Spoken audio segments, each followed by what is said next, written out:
Blessed be everyone. Hello and welcome to another episode of Black Magic Talk. I'm here with the lovely and on point tonight, Matt Collins, who is going to grace us with not only a runes reading, but he's also going to give us some of his poetry. And then I am going to do, and I can't do this without my background, but I'm going to do another reading for our audience with the spirit messages. Hopefully you guys got some great reading paraphernalia out of the other reading I did about your animal kingdom. Hopefully you found that very persuasive and you went out and maybe got a fur baby friend for you. Trust me, I have 3 fur babies and they cause a ruckus, let's put it that way. But I mean, they're always so friendly, and I have to admit, I do have it bad for my cats. And if I had a dog, I would have it bad for my dog. I would spoil my dog rotten, trust me. So anyway, Matt, tell us a little bit about what you're going to do, and then let's hop to it. I'm not sure I'm allowed to say that on YouTube. No, I'm just kidding. There's like 2 schools of thought when it comes to modern people, it seems like. One who thinks that everything has to be traditional, and if it's not traditional, then they don't want anything to do with it. And 2 people that think they can get away without being traditional at all. Where I like Dr. Stephen Flower's method of the Polarian method, where you learn as much as you can, and then you jump into the unknown, because inevitably you have to. Unfortunately, we've been disconnected to some tradition, and we do, of course, try as much as we can to be traditional, but at the same time, every tradition started somewhere. So if something isn't traditional, if it works, go for it. So I will have to plug something. It's called the Rune Poems, a Reawakened Tradition, and that's a great way to get started if you're into runes. I didn't start writing rune poems until I studied the traditional ones, and then all of a sudden, sorry to interrupt. No. What are rune poetry or poems? I couldn't tell you the exact dates, although it does say in there. I'm not a historian, but they're 1,000 years old or so, and they're the oldest source of where we get our rune information from. So very important. And at first, I think you don't realize how much it can do for you. But otherwise, if you don't do this, it's like trying to find hidden treasure without a map or a compass or a guide. You pretty much can't. I mean, I suppose you can, but it would be much more difficult. So you might as well go get yourself grounded with tradition. Whatever tradition is, doesn't have to be runes. There's plenty of tradition. Everyone has ancestors, as we've talked about before. But to do this, Dr. Stephen Flowers again says the only way through a crisis is with tradition. And I very much find this to be true. Even Wicca, I was listening to Alex Sanders the other night, who's a famous Wiccan, and boy, he's got some good stuff. And Sonia actually turned me on to that. And I was like, whoa, this is so cool. I love traditional stuff is so rich with culture. And a lot of times you don't know what it's about until you go really, really deeply into it, because there's so much to get lost on. And it's easy to get sidetracked and go through, rabbit holes. I do it all the time. And then I'll realize, okay, I'm getting too carried away. So let's get back to the roots of, what we're doing.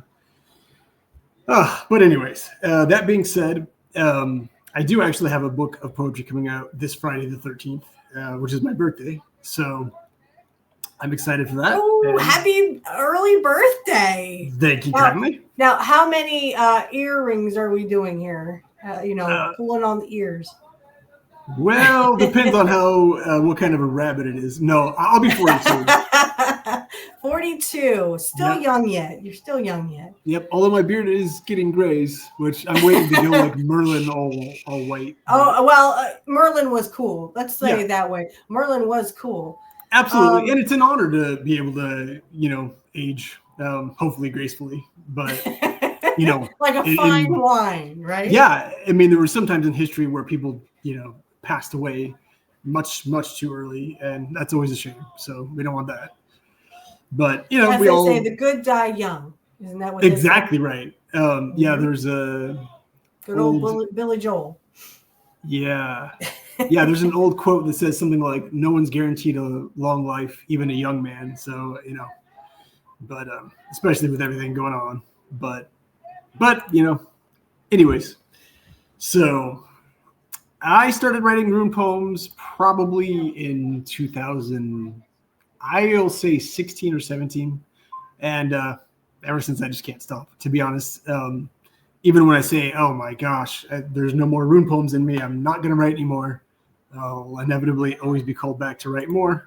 They just speak deeply to me, and I think they will to you as well. There's some online if you don't want to buy that book. The Rune Guild Europe has a wonderful website with traditional rune poems on them. If you want to check that out, but well, tell everyone, how much is your first book, and is it on Amazon? Where can they get this wonderful piece of poetry?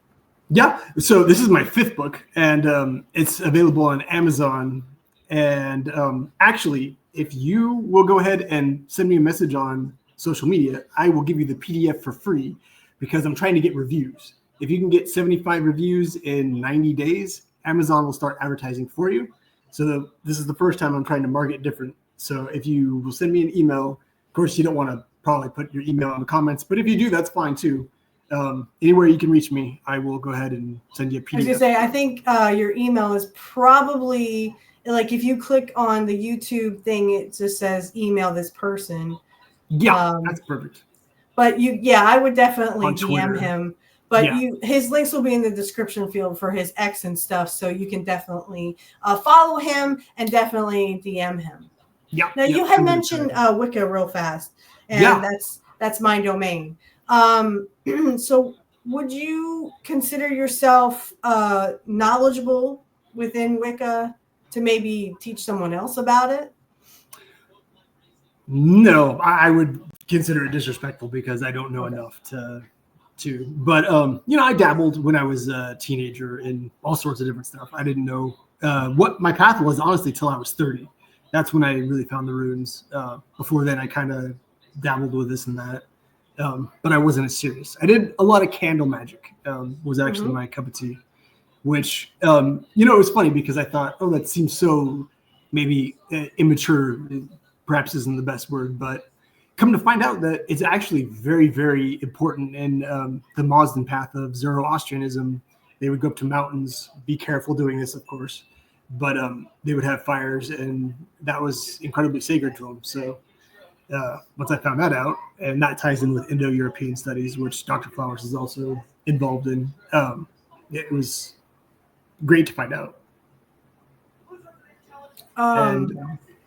So, like, what's for our audience? What would you consider the difference between paganism and Wicca?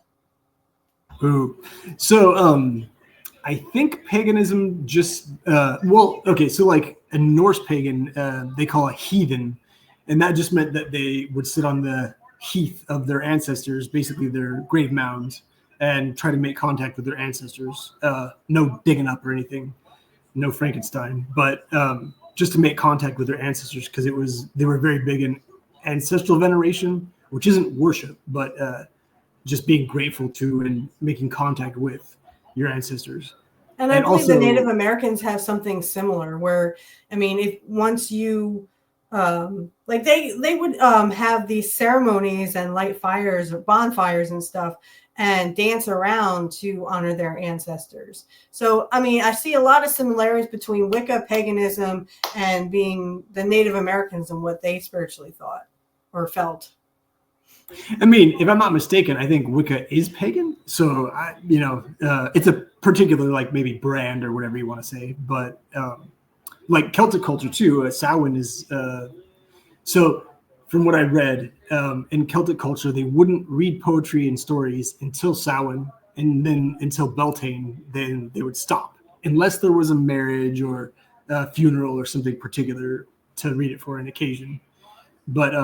then during that time, it took 20 years to be a druid because they would memorize all these stories and they would be able to tell those stories for that 6 months or whatever the amount of time it is without repeating themselves sometimes. And this is probably maybe the greatest of them. But yeah, there's people recorded saying that they would never hear the same story twice. And they would go stay at this person's house for 3 years in a row. So I could only imagine memorizing that amount of stories. That's got a lot better memory than me. So, I mean, it's enough to memorize a spell, that's only a page or two long in modern times. Yeah, good luck with that. I'm like, wait, what was I supposed to do again? Yeah. I remember I had a better memory in my teenage years. I could remember a page in about a half hour. But anymore, I prefer to wing it, like we were just talking about before the show, actually. Yeah, I do the same thing. But then I'm like, when I sit down for ceremonial magic, like if I get something from YouTube, because they like to bundle their spells and then they, on parchment, roll it up and put it in. So like I was doing get anything you want kind of a spell. And, you had to follow, the directions. And I find myself going, wait, what was I supposed to do? Okay, right. I'm not supposed to wing this one. But I have gone from candle magic, though I still kind of do candle magic, but I'm starting to get more into plants and herbs. Or as the UK people would say, herbs, because there's a freaking H in it. But as I was telling my man, who is a recent from Christianity to Wicca, I told him, think of Wicca as, when it comes to paganism and Wicca, think of it as, well, there's Christianity, right? There's the basis of Christianity. And then there became all these Catholics and Protestants and Baptists and evangelicals, Gnostics. and non-dimensional. Yeah. So there's a lot of people out there that, they went into different branches, and you could always say, that Wicca is like a branch of paganism. It's just a different, we have a little bit more rules set. And of course he knows how to whittle. I was like, dang, I don't know how to do that. So he wants to whittle his own wand, and I don't know the first thing about that. So I just would show him an example, and then he can just go about, whittling away. But like, I told him to think of it that way. That way it's better. I said, all Wiccans are pagans, but not all pagans are Wiccans. So think of it also that way, that, I mean, you have Wicca and it branched out from paganism. So anyway, you were so eloquently talking and I just interrupted. No, not at all. I love that you do, because it gives something more to talk about and something to bounce off. I think it would probably be a lot to have a podcast by yourself. It's nice to, we had guests for so long, which was great, because then we can also bounce ideas and whatnot. But yeah, it's a lot of ancestral veneration and the land spirits. Someone was telling me, actually Christopher Smith, who was a rune master we had on the show, was telling me that at first he was using his own energy to do workings and it was draining him. So someone had told him that to get in touch with the environment and use that, and then you don't drain your own energy, but you use the land's energy, and then you give gifts back, because always a gift demands a gift. So I thought that was beautiful and wise advice, definitely. And so, yeah, that's why pagan people are so in touch with the land, because as they say, Celtic culture, the king and the land are one. And of course that can be queen and also whatever. When I always get it flipped, is it the Oak King or the Holly King that passes at Yule? Ooh, yeah. I think it's question. The Oak. I'm pretty sure it's the Oak, but then I could have that switched. Yeah, well, Holly's traditional Yuletide, so I would. So probably the Holly King probably passes at Yule and then is reborn, and the Oak King is reborn into the goddess. Yeah, I think so. Yeah. Okay. I usually get them mixed up, and I'm like, one passes at Yule, the other one is reborn. I don't know. Just make it up. Yeah. Trying to tell my son that. I was just like, don't quote me on this, okay? I'm just going by the seat of my pants here. But like you have to tell the story of how, everyone has a creation story. The Christians, the Jews, the Muslims, everybody has a creation story. Wicca does too, or paganism does too. It all came from Gaia. The moon and the earth and the sun, excuse me, all came from Gaia. So it's like, kind of like the God story where God said it was and it was. Gaia said it was, and so it was. I mean, there's like she would extend and move her arms, and things were created and destroyed, and whatever creation story you like, it's still, I mean, paganism was first before Christianity. I do know that. I also know the oldest religion was Hinduism. I looked it up. So you have this branch of Wicca coming off. And really, I think the main differences between Wicca and paganism is we have the rule of three, which is what you put forth will come 3 times back to you. And then we also have the Wiccan Rede, which is in perfect love and perfect trust, harm none and do as thy will. It's like a shorter version of the Bible. I mean, treat others as you want to be treated, basically. So that everyone knows that golden rule of how to treat others and be in a society. I think a great like pop culture reference would be if you ever get to see the show The Vikings, is paganism or heathenism at its best. And it was just I mean, that's how people lived back then. So, especially in like the northern states, Minnesota, Montana, and of course you have Canada up there. But anyway, you were saying.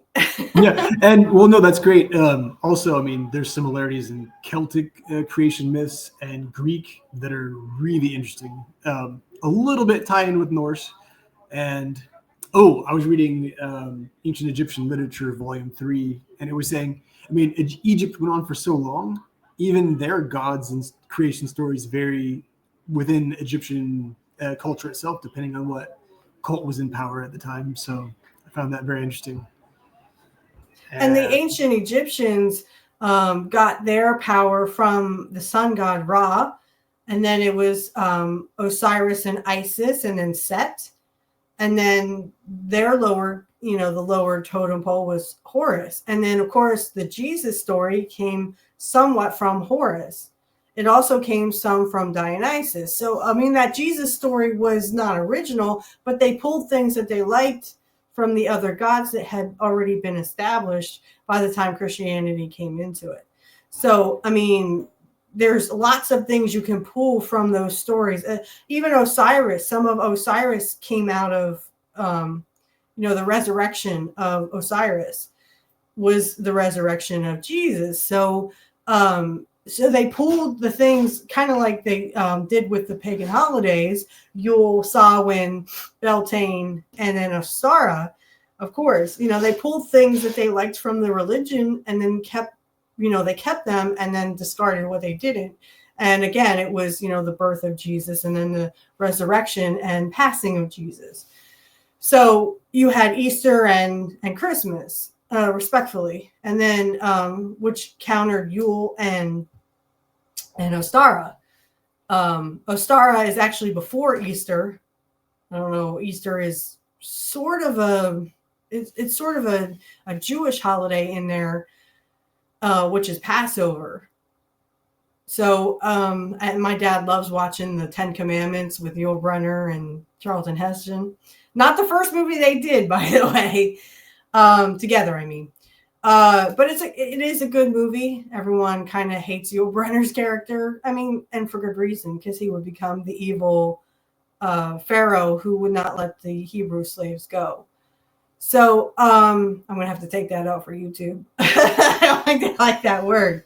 But, I mean, it is a Bible story that I was told in Bible school because I grew up Methodist until I reached the age of reason, right? I have always been fascinated with magic, whether it was magician magic or real magic, I've always been, connected to the earth, and I've always found witches to be, pretty nice people. I Even if I watched that movie with Angelica Houston about like these witches were just ugly and had long noses, and even though I watched that movie when I was younger, I still was very attracted to the witch lifestyle. So magic and paganism, and I would be pagan if I just like Wicca. I just like the rule of three and the Wiccan Rede. So and when you bring someone in, like I'm trying to get my man to, I mean, he converted on his own, I didn't push it on to him. I told him, if you want to believe in God and Jesus, that's up to you. Excuse me. I will never, ever say, you have to believe in my religion or else. Because I mean, then he wouldn't be my soulmate. He would just be someone I control. Right. But there's a lot he doesn't understand. So he'll ask me questions and I will answer it the best way I can. So I said, you can either make your own wand, or you can be like me and buy one. I bought one off Amazon and it has all the, the stones, crystals of the chakras. So, purple, indigo, see if I can remember. There's indigo, blue, green, orange, and red, or somewhere in there, yellow and red. Yellow, orange, and red. Okay, there we go. Forgot the solar plexus is yellow. I'm learning. I'm still learning myself. You can't know everything. And I told him that. I said, hon, you can't learn everything. There's still stuff that I don't even know. And the more you learn, the more you realize you will never know everything. You will never know it all. Even I work on computers. Trust me, everything new that's coming out, and I'm just like, wait, what? What are you talking about? I mean, we have Windows 11, right? And people were talking about Windows 12, and I'm like, what? Windows 12? Let's time out here. Let's go back to Windows 11 because that's the only one that's out right now. Let's deal with Windows 11 first.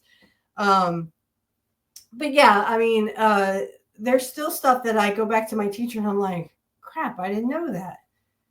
The working with Hecate is still very new to me. So I'm not used to calling on a goddess to help me with my financial or with my personal life.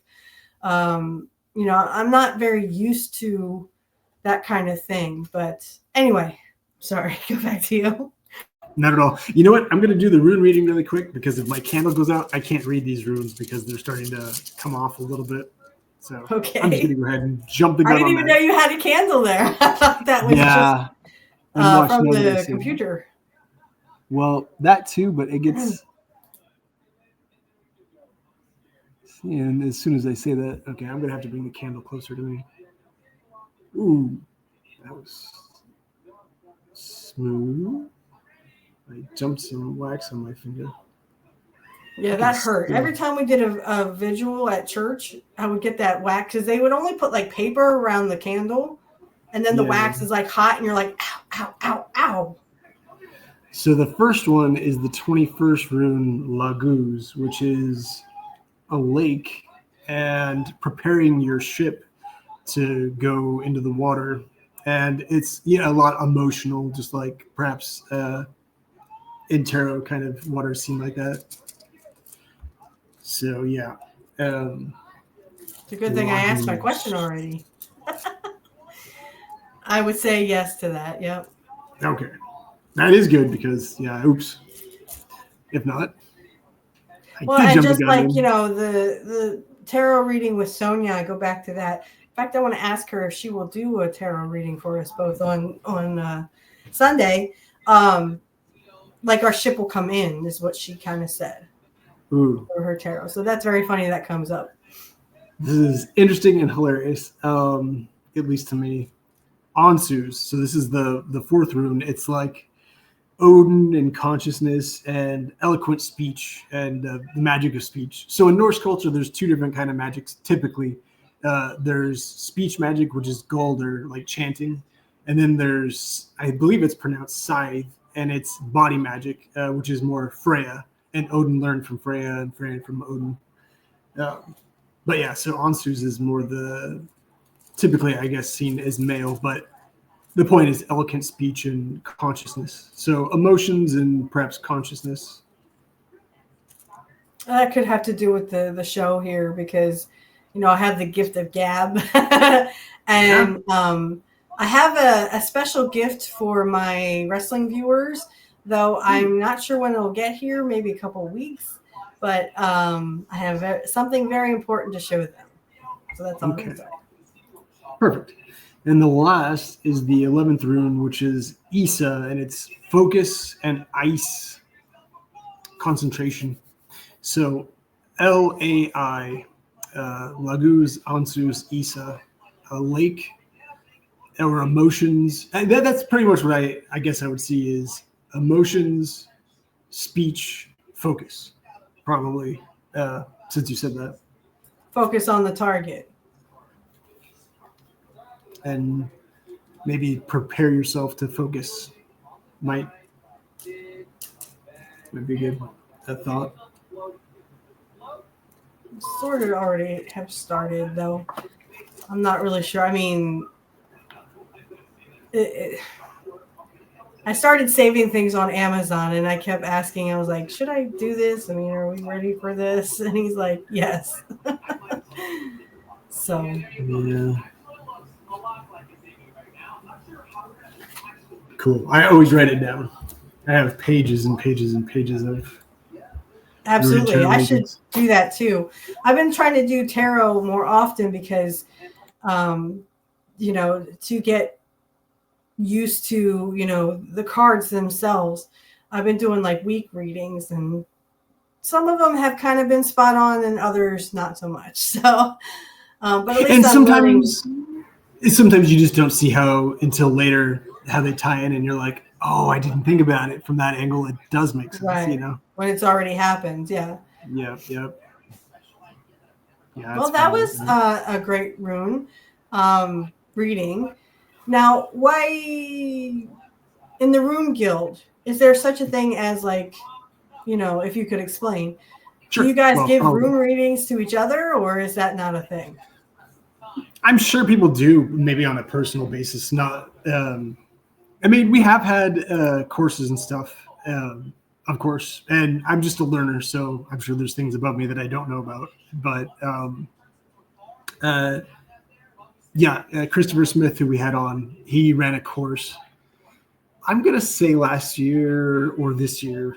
It might have been early this year, but I think it was last year actually now. And it was great. It was on his second book, which is Vigvisir, and it's Icelandic magic. And I'm sure you know what a sigil is. Right? It's like a symbol for people that don't know. So what you can do is runes are really easy to draw or carve more traditionally. Usually a lot of straight lines, like the ones I did today was a straight line with just a little line coming off of it for Lagus, and Isa is just a straight line. And I don't know if the reason for that is this, but it does make them really easy to connect, which is very traditional. And this is called a bind rune. So he ran a class teaching people how to do bind runes different in a traditional Icelandic way, which was very useful. So I should say there's typically three different kind of runes. Like the Elder Futhark is the oldest. That's what I was using. The oldest known, I should say. Then there's the Viking runes, which are the younger. So then it goes from 24 to 16. And then there's the Anglo-Saxon or even extended Anglo-Saxon, which goes from either 27 to 33, depending on the year you're looking at. And that would be the closest associated with if you were going to write in English. Although we had Rune Master Eric Westcote on, and he was showing his new version of the runes, which is specifically for writing in modern English. And you should check out his website, which is on the episode with him, if you are interested in that, because it is very useful. I'm just going to turn my camera off for a second, but I'll have my sound on. So go ahead. Now, if Perfect. you want to do, some poetry Yeah, that's what I was going to say. If for you're going about 10, 20 minutes, and then we'll finish up with this. to. Okay. So I'll be right back. Okay, perfect. Okay, so hopefully I don't cut out because I'm going to be reading. And so again, this is subjective. I always learned the rune poems first, so learn by heart, and then they kind of come to you. This is by no means traditional, but it's subjective. And a lot of people write their own rune poems. It's not like just me. Rune poem all together now. So this is separated into the 3/8, which is Can I ask you eight. one more question? Certainly, Can you use rune poetry for spells? definitely, most definitely. As a matter of fact, some of the sagas have absolutely just that. Um, I didn't realize until probably this year exactly how important it is to use poetry for spells, and that sounds so ridiculous because I've known those for 10 years or more, really, but it didn't really click until Rune Master Scott Shell pointed it out to me, and all of a sudden I had an aha moment. I'm like, oh my, that's why people keep saying, oh, I bet you can write like good spells and stuff. And it just didn't dawn on me. It was sometimes something so obvious right in front of your face, and I didn't put it together in such a way until this year, and it's been interesting. And it's changed the way I write because it's like, okay, now that I know that, I'm going to change the way I write a bit. And it's always great. That's why it's good not to know everything, because life would be boring and stagnant. And the point of magic is to evolve and become a better person. So, anyways, all right, I'll read this now. Behold her who floweth like water, dragon sickness, serpent's hiss, mighty shower, bellow turn bone to flesh, without which to be remiss. Refine myself, toiling amidst giant thorns, having fought myself free, drawn breath with which I swear accounted amongst living to be. Taking a turn for the right, my riddled eyes found road I had left behind. Cunning little critters whom I cornered near stone handed me sword shown. Tongue twister there. Gift greatly given, not before made. Well-known price paid for the forbade. Great gust of wind fills my sail. Stand tall to all, knowing I shan't fail.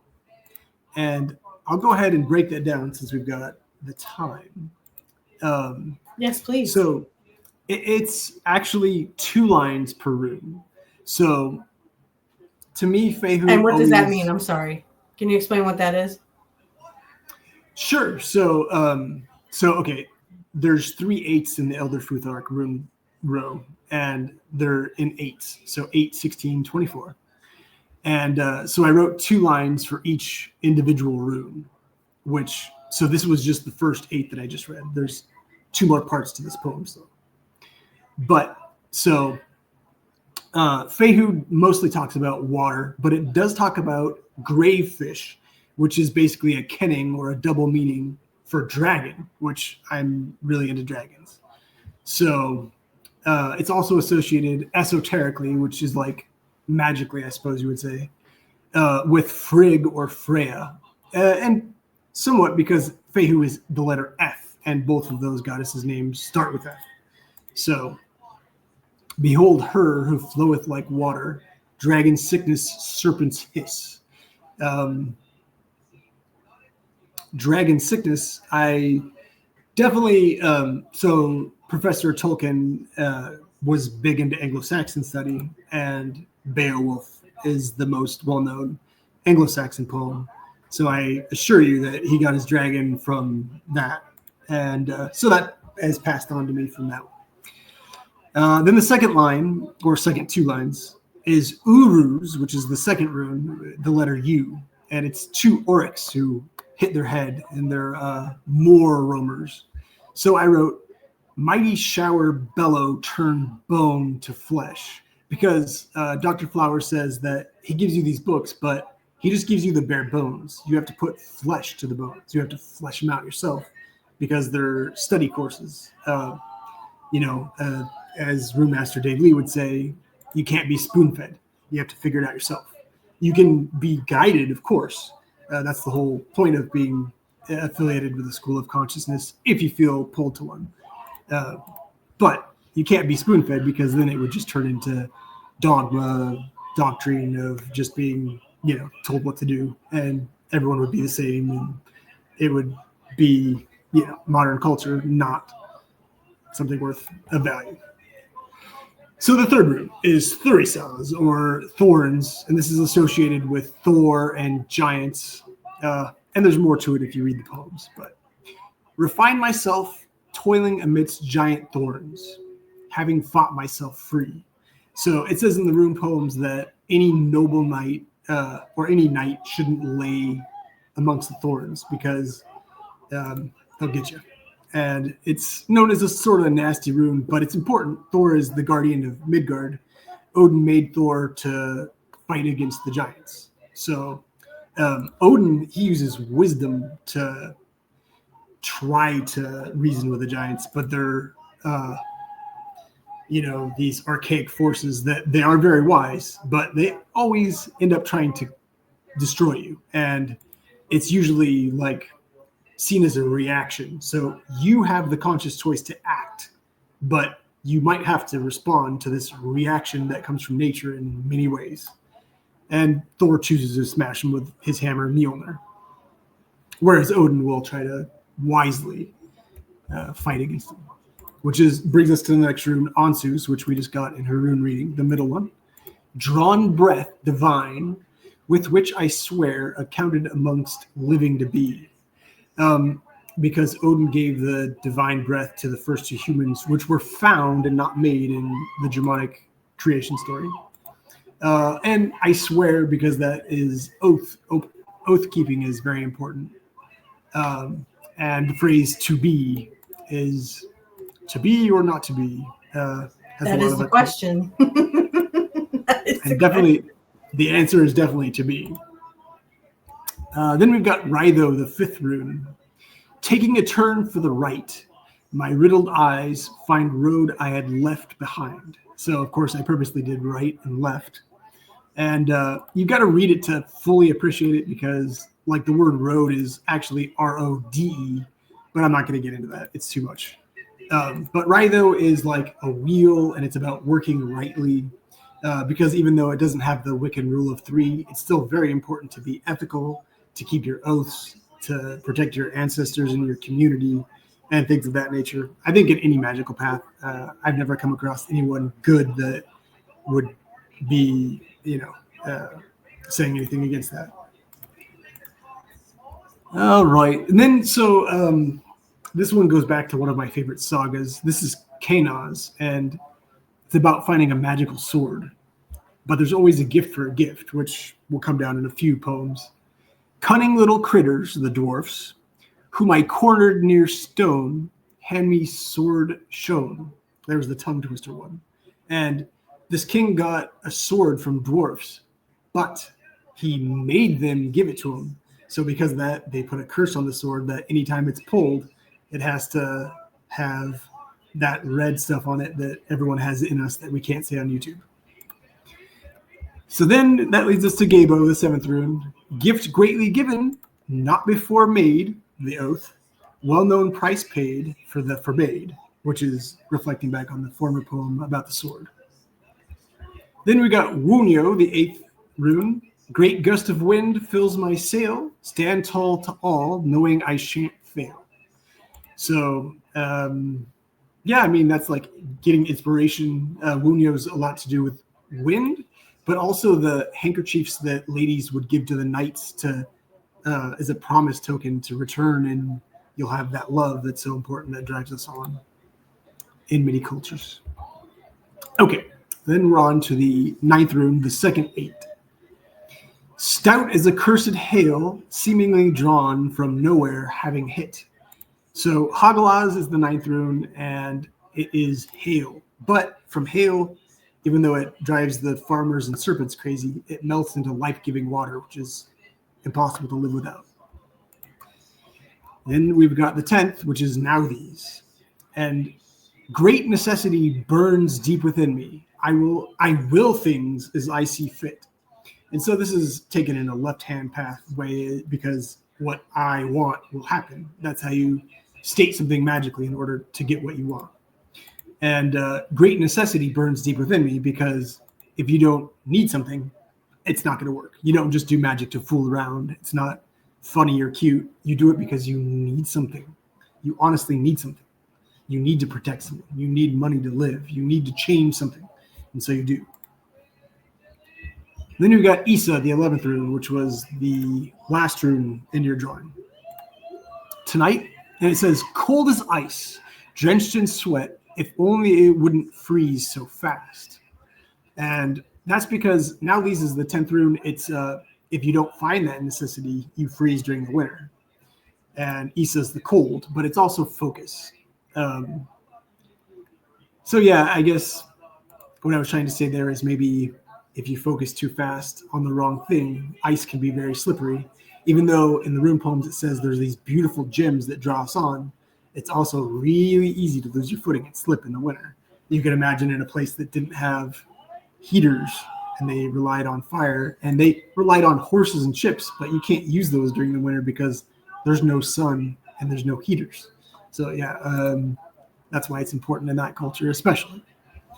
Even nowadays in Alaska and Sweden and places, it's very, very dangerous. Even in America, to be honest. Not that I would know in Southern California, but I've heard about this supposed ice stuff. Yeah, so, like I said, they threaten snow every week here. Yeah. Don't say that word. And you got to prepare, because being unprepared, if you didn't have wood chopped, if you needed it or whatever, could be really in trouble. Right. If we didn't have modernized heaters and stuff like that. Oh yeah, people take it for granted so much. And then I'll see pictures from someone in Norway and be like, my gosh. Well, yeah, because my man's from Minnesota, and he's like, you think Pennsylvania winters are bad? You wait till you see Minnesota's. I was like, absolutely. Nope, you're going to have to stay right next to me. You're not talking me into that by saying that. No, actually, I said, as long as he keeps me warm, I don't mind Minnesota. Exactly, yeah. Yeah, see, and there's benefits. Lots of babies are born the next year, you know? So, anyways, then we've got Yira, which is the 12th rune. Till summertime noon might it last, initiate memory made manifest. So, might your crop last through the summer? I mean, it could be too hot and burn down. Someone could pillage it and take it. But midsummer is very important in Wicca and Norse culture. It's the power of the sun that you need. It's the opposite of winter, you know, and it's interesting. It's the longest day, whereas Yule is the longest night. Yep. And the sun is so sacred in Egypt, Norse, you know, any culture pretty Wicca. much. Mm-hmm. The tarot. So yeah. Then we've got the moon. The moon is also very prominent. Absolutely. I mean, yeah, they used to. P.D. Brown, who's another rune master, wrote a book called 13 Moons, talking about how they used to have 13 months that went on the moon cycle when it was more perhaps feminine driven. Some say. So then we've got a rune that's the hardest to pronounce, actually, or the most unknown, but I'm going to just call it Awaz. And it's an interesting Tiwaz? Is it Tiwaz? No, that's a different one. Okay, sorry. No, you're fine. This is the 13th rune, Awaz. And 9 having hung as deep spells cast. Now, wait a second. Did I mess that up? No, I didn't. Okay. Yes, I did. Okay. Oops. Okay, go back. I can edit. Yeah. No, it's fine. Initiate memory made manifest, 9 having hung as deep spells cast. I knew there was a reason those two didn't rhyme. So, okay. So you're manifesting these memories. It's talking about Odin hanging on the tree for 9 nights. Don't try this at home or anyone else because that's not good. But that's a very important rune. And, don't hang upside down on a tree because, again, you know what will go to your head and then bad things happen. Exactly. The hangman has a smile on his lips, but it's because it's metaphoric. It's a symbol, not. It's a metaphoric, right? He's decided to hang it himself in this way to see a different perspective. That is Exactly. what the hanged man means. You just need to back off and see, meditate and see it from a different perspective. Okay, so then we've got Perthro, now that I'm back on track here. Looming in this most mysterious mead hall, fine-tuned, etched deep. So fine-tune your skills. It's the most mysterious rune, and it's about warriors and bards meeting in the mead hall, probably to drink. And alcohol was a sign of wisdom. It does say in the Huavamal not to drink too much. It says beer is not the friend of man as much as they think it is, because you have to be wise, especially nowadays with cars. So then we've got Elhaz, the 15th rune, Elhaz. Swan song sharp as all get out, my blade drawn, which red rivers weep. It talks about a blade and embodying the blade, not grabbing it, because if you grab that blade, it can cut you, and it's a deep cut. But it's also the way. It's also the way to call your other or your anima, animus, or Filgia in Norse culture. Then we've got Soelo, which is the 16th rune, and that is the sun. Shone not unlike a setting sun, gave gleaming steel the chosen one. So there you've got that sword that Elhas has given you, and it's your ancestors passing you down a gift, which a lot of times was a sword. And, it was a sign. It was very, very symbolic. Swords were. Just take a look at Excalibur for a main example. I've never seen that movie all the way through. My man loves that movie, Excalibur. That's my favorite. I've only seen like bits and pieces of it. It's so good. I was told that I need to look like Morgana, and he would chase me around and do naughty things to me. Have you seen Sword in the Stone? Yeah. What? Have you seen Sword in the Stone? The Disney cartoon? Yeah, that was my favorite growing up. Excalibur is, and I've also seen Merlin, the TV show that they did about Merlin. I've also seen, there was a TV in the 90s, there was a TV series called Mists of Avalon. Yeah, I watched that too. Pretty much the same thing. Yeah, that was good. But my dad had Excalibur saved, and unfortunately, I just never seen all of it. Yeah. But I will for my man. Absolutely. I will. All right, so we're on to the 17th and the last 8. One hand wolfishly ravaged, starlight guiding me on to veiled victory. So Tyr, this is Tewaz. Tyr, he gives his hand up, which was a big thing in a warrior culture to not have a hand, especially for a leader. That ties in with culture too. But he always guides you right, because the Northern Star is known for guiding ships. They still use the symbol on nautical stuff to the day. Or like north in a compass, Yep. So then we've got Berkano, which is the 18th. Berkano, rejuvenated from far too long an ice age, though Loki loved toilsome tricks. Because this is a tricky rune. It's very good. The birch goddess Freya, but it also does in one of the rune poems mention Loki, and we know that's always trouble. He's always trouble. But the gods always benefited. He will cause some kind of trouble, but then they always end up better off. So he's an interesting character. Mischief, not just evil. I was going to say, it's kind of like he pulls like ribs on people, but it's because, not that they deserve it, but like he's just the god of mischief, right? He stops that stagnation. Otherwise, everything will just get boring and the same. He guarantees evolution. It's just painful. So you could say he's the god of ribs. Yeah. Loki. Oh, would you like to be ribbed by Loki? Ooh, no. Yeah. I'm sure it probably happens all the time. I'd be like, no thanks. So then we've got Awaz. Finally pulling myself back together again. Steadfast steed, nay neath, raised wreath. So this is about the horse and the rider together as one, which is also like Philgia soulmate kind of stuff.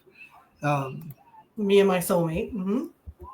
because when you're riding a horse, my friend says that she can just think something and her horse will know. And going back to last week's animal reading you Oh. gave. No wonder my soulmate asked me if I can ride a horse, and yes, I can. There you go. I can't, but that's okay. You can't. Well, in my defense, Well, I could learn. Yeah, I mean, in my defense, I went to Girl Scout camp once, and we took care of horses for a week. And trust me, I would never want to be a stable hand. I would stink at that. I'd be like, "Oh my god, I'm going to pass away. Get me out of here." It was so hot. Boy, This one time at band camp. Only I was at band camp, but I felt like I was in HE double hockey sticks.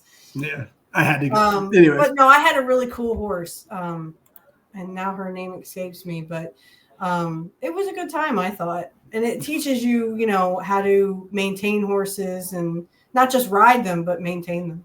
Yeah. Very important. I mean, horses in Indo-European culture have so much history. As a matter of fact, they were more than land. I mean, not lands, but they were like valued. Land ships? Yeah, they were literally, when you took a man's horse, you took pretty much everything from him. Oh, absolutely. A horse thief was a major crime. Yeah. Almost, it literally got the you-know-what penalty. Yeah. Because it was, when you took horses, that was pretty valuable, even more valuable than probably land was. Yeah.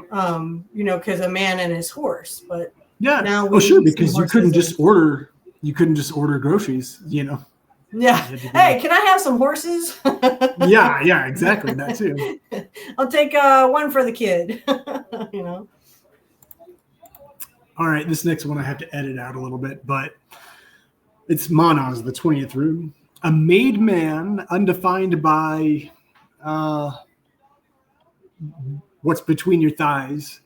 Metal composure, wholesome hawk cries.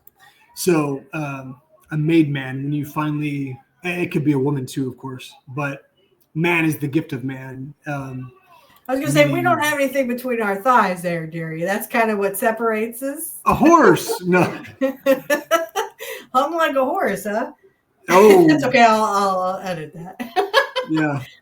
Whittling the midshaft. No.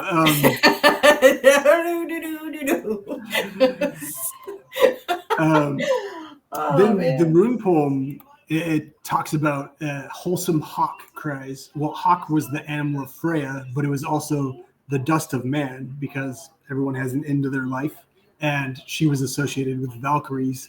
She gets the first pick of the fallen warriors. Odin's gets the second half. So then you either go to Folkvang or Valhalla or somewhere else, theoretically. When you pass it's so funny because my man's like, I'd love to see you dress up like a Valkyrie. I'm like, no, I don't think you do. He goes, yes, I do. I was like, okay. Careful what you ask for. Yeah. Yeah, I would do it for him. Definitely for him. All right, this next one is the first rune you got, Laguz, the 21st rune. How far might one wade out where sea cows surely swam without a ship? So this is just talking about if your ship's not ready and you go too far in the ocean, you know what happens? You sink or need help. And then sea cows were known for poking Freyr and ending his life. So, and also potentially being related with Freya. That's where learning tradition comes in, because that even goes over my head slightly, but it is enough to inspire my poetry. So then we've got Ingwaz, almost done. Land ho, paradise found, once lost. Patience prevails, new seeds crossed. So there's a lot of reference there. Land ho, when you find land, it's pretty happy because you're finally out to sea. I could only imagine being there for a long time. It must get gruesome. Gotta watch out for them krakens. Land ho! Yes, exactly. And then Paradise Found Once Lost, that's a reference to Milton's Paradise Lost. And Patience Prevails, New Seeds Crossed, because We're always germinating new seeds, and you have to be patient for a flower to grow. All right, last two. Or as my son will be like, you want to watch the sunflower seed grow? No, that's okay, honey. Thanks. Right. It is amazing to watch them follow the sun, though, I will say. Well, this one was indoors. Yeah. Chasing the light bulb. Then, yeah. Okay, then this is Dagas, the 23rd rune. Liminal lines, shown ways, hope, hold fast, having faith in yourself alone. So Dr. Flower says that Dagas is the only hope, whatever that might mean to you. It's a very liminal rune of day and night, and you got to have faith in yourself, which goes back to be or not to be. You've got to. That's the whole point, is to become a better version of yourself, always self-evolving. Right. So like when the waning of the moon, you brush off what no longer serves you, and the coming of the new moon, or the dark moon and new moon, you bring in what will serve you. Absolutely. And 23 is supposed to be a weird number. I watched a movie with Jim Carrey that talked about that. Then the 24th rune, Othala. Rightly attained pain, homeward bound fought, which only iron boar brought. And this is boar as in B-O-R-E, not the pig. But they were known to have iron on a house. It was good luck to keep away icky spirits. So you have that barrier to protect your house. I did not know that. Really, they thought iron would repel evil spirits or negative spirits. Yeah. And a lot of times it would be a Dagas sign, even to this day in Germanic cultures. Okay. So yeah, you'll find those, and it kind of looks like two triangles connected. There's runic hand signs, which is what I was doing, if anyone was wondering. Okay. Interesting. I did not know that they had. See, you learn stuff every day. You know. Yeah. I didn't know that. Nigel Pinnock has a wonderful book I would highly recommend on that, called Household Spirits. I can't remember the full title, but you'll find it by that. And he also makes incredible music. I very much admire that man. But yep, that's it. That rounds up my poem, and hopefully we still have time for a spirit reading for the audience. Yes. So I'm going to turn off my background, because if I don't, it'll just get lost in translation. So I already picked a card, and it's so funny that you mentioned about, knowing yourself and your inner self and your inner guides and stuff, because I picked the intuitive nudges. There we go. Now you can see it. That's a rad picture. Yeah. So as we all know, the intuition is the inner voice, or the inner knowing, or however you express it. A lot of us use our intuition when we're doing psychic readings, or when we're doing tarot readings, or any kind of reading, if it's psychic bound, or, tarot or whatever, even rune readings. I was using my intuition when Matt was talking, just kind of how it fits into my situation. So intuition is the language of the soul. We are all born aware with a profound sense of inner knowing. Intuition is one of the greatest gifts we possess, which keeps us connected to our higher selves, the universe, and to our divine spirit. This card comes forth at this time because we here in the spirit world hear your request for an answer. We ask you not only seek guidance from us, but also to listen to your natural intuition that is sending you nudges. So that inner voice, or an inner nagging, not that they would nag at you, but if you have that, it's kind of like the angel and the devil on the shoulders. One's telling you to do one and the other is telling you to do the other. Same here. We just don't believe in angels and devils. The answer is already waiting for you. You were born intuitive. Everyone is, as life has a way of adding ever increasing layers and years of responsibility to your physical world. It's often hard to peel back those layers so you can feel, sense, and know when an answer arrives. We ask you to trust and embrace what you're physically feeling as your body works in partnership with your intuition. Be aware of your dreams. And if you can't remember your dreams, just try to say to yourself before you go to sleep, I will remember my dreams. Now, I intuitively do remember my dreams, though some dreams I forget as soon as I wake up. The only time I don't remember dreaming is like if I'm very, very, very tired. I mean, I have to be like, like as soon as my head hits the pillow, and I don't remember dreaming. Excuse me. Ugh. Be aware of your dreams, synchronous signs, books that may come to you, people entering your life, or even numbers that keep reappearing. These are intuitive nudges. Once you learn to trust your intuition, you will see yourself and the world in a way you never thought possible. So, for my audience, what I want you to do is tonight, before you go to bed, I want you to ask your spirit guides or any spirits you talk to or want to dream about or an answer to a question that you need. I want you to think about that question before you go to bed, and your intuition will lead the way. So just remember, we all have intuition. That's what psychics do.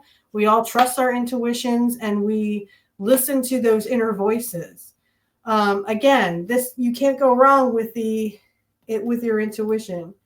Meditate. Meditation is also another good one that you can do to make this stronger and to listen to that voice that you hear. And maybe it's not a voice. Maybe it's just a feeling or what they say, a gut instinct or a gut feeling. Yes. Trust your gut is what they say. Go with your gut because your gut will never, ever steer you wrong and your intuition will never steer you wrong. Okay. So if that resonated with you, I'm so glad. What I would recommend to our audience is meditation or just, think about your question before you go to bed. If you do remember your dreams, and you should get a dream that answers the question. So if you do that, your intuition will become prominent and you too can be psychic. You can do readings for people. I'm right now taking a course with Sonia Smith, who will be on we will not be on Monday. We will be on Sunday, recording Sunday instead of Monday. So we're going to have Sonia Smith on this coming Sunday. We're going to record with her and do a Yule ritual and hopefully more tarot readings that she will bring forth to us. And we're just going to honor the god and goddess and the passing away of the holly god I'm right. The holly god and the rebirth of the oak king or the holly king, oath god. I don't know, something like that. One passes away at Yule and is reborn into the goddess. So that's what we believe. And then, of course, the oak king and the goddess will mate, and hence the goddess will become pregnant. Okay, so I hope that explains everything. And please follow your intuition or follow your gut. That's what I have to say to my audience. But anyway, I'd like to thank our lovely co-hosts for doing a rune reading and then explaining to us about the runes. I have some runes, but I don't really follow them, so to speak. But I'd like to learn more about them. So if you would like to learn more about it, Matt's links are in the description field. You can check him out. You can also check out his poetry, which also is available. He is a fifth-time author. So he will be, those links will be in the description field if you'd like to take a look and like to buy his books. Buy. And if you'd like to get a free PDF from him, you can DM him or email him. I believe the email address should be on YouTube. All you'd have to do is click for the business email, and that should be available to you. You can email him or direct message him on X. And again, his X is in the description field. Matt, is there anything else you'd like to say before we wrap up? Well, so the ironic part was Laguz Ansus, L.A., and the book's name is Liminal Illusion, not illusion with an I, but with an A. So that's what Okay. made me laugh earlier. I'm like, that's too funny. Yeah, this was great, and I look forward to having Sonia on again. I can't wait to have Sonia on again. I'm going to try to get her on for the prominent holidays because I think she's such a great, person and great talent. And I am taking a medium course from her, and I think it's going really good. I contacted one of my soulmates, family members on the other side last night, and they sort of given their blessing for us to get married. Now we just gotta do the rest of it, right? So I've got their blessing, and I feel like I have their blessing, which is very awesome to me.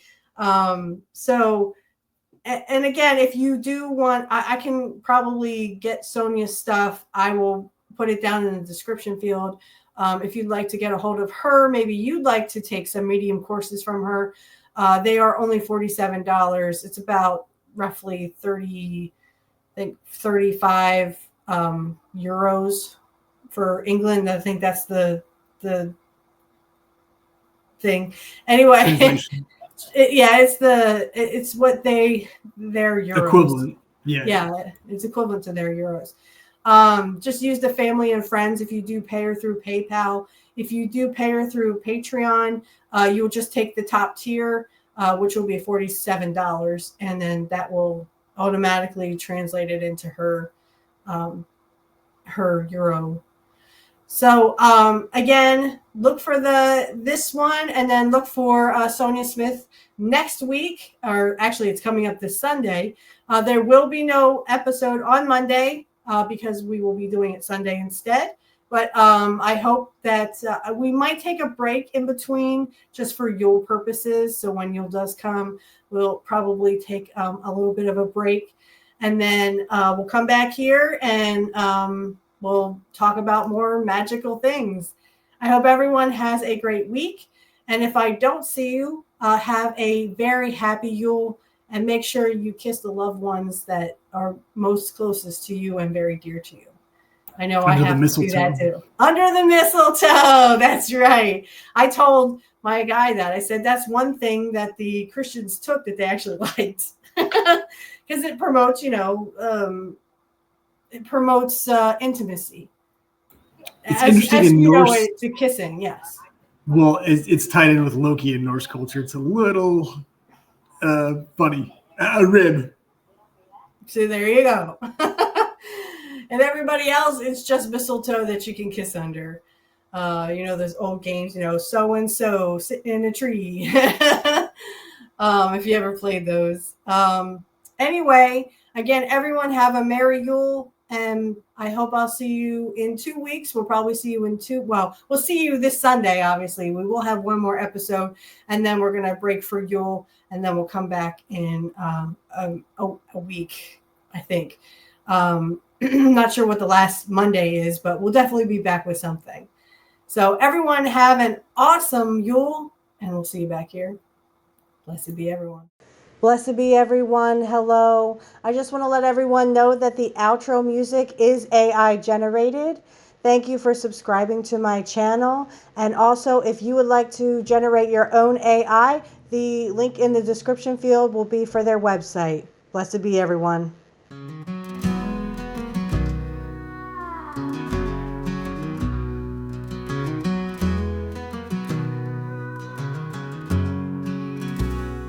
In the woods where the whispers run deep, underneath the moon where secrets we keep, she dances in the shadow with the silver tide.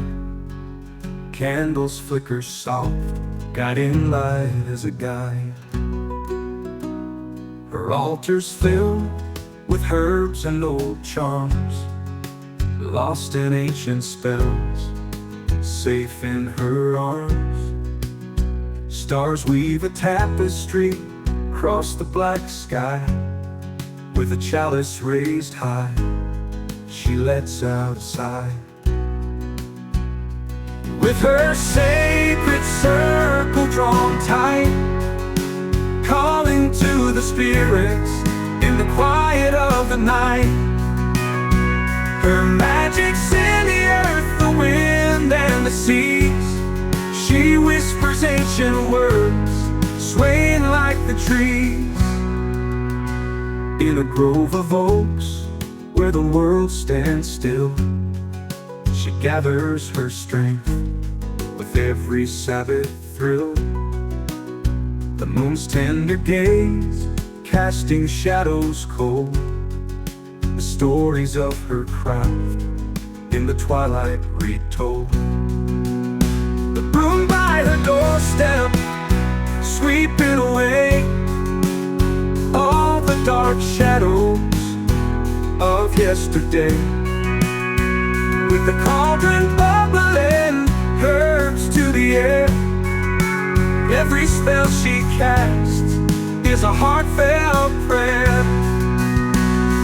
With her sacred circle drawn tight, calling to the spirits in the quiet of the night. Her magic's in the earth, the wind and the seas. She whispers ancient words, swaying like the trees.